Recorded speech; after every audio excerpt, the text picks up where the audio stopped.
Le sang sur le sable, un tome qui porte bien son nom.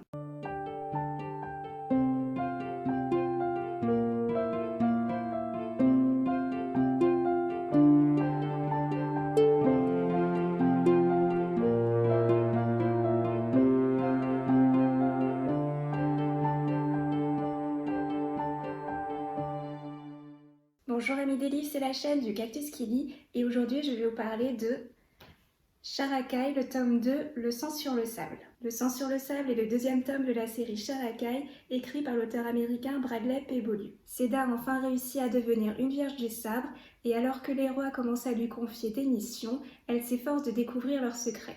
De son côté, Emre s'éloigne d'elle, il a rejoint les rebelles, les autres sans lune, tandis que l'ambiance dans Sharakai devient de plus en plus délétère. Dans ce deuxième tome, on retrouve l'histoire exactement là où elle s'était arrêtée. Seda fait son entrée dans l'ordre des guerrières d'élite des rois, les Vierges de Sabre, et c'est ce que j'ai apprécié dans ce tome, c'est pouvoir en apprendre plus sur les rois.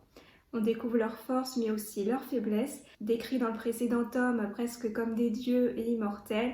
Au final, on se rend compte qu'ils ne sont pas aussi invincibles que leur réputation le prétend, et ils ont du souci à se faire car les adversaires se multiplient. Seda n'est clairement pas la seule menace. Un nouveau personnage apparaît, Hamzakir.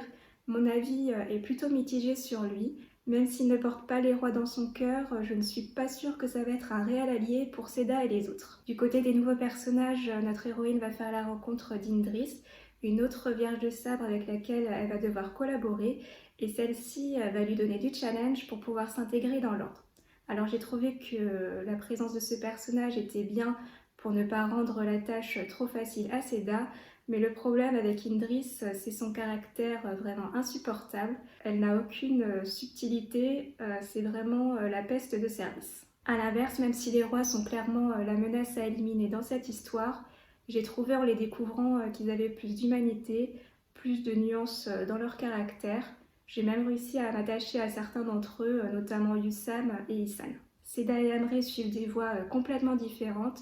Alors j'ai moins été fan de l'histoire d'Emre parce qu'avec les autres sans lune, c'est quand même un groupe terroriste, mais c'était quand même intéressant d'avoir un point de vue un peu plus proche du peuple de la cité de Sharakai et ne pas être concentré que sur la cité des rois. Puis il y a Ramad et sa belle-sœur toujours aussi effrayantes, peut-être même plus que dans le tome 1. Avec eux, on en apprend plus sur la magie du sang, il y a un aspect politique aussi plus prononcé et surtout on sort de la cité de Sharakai.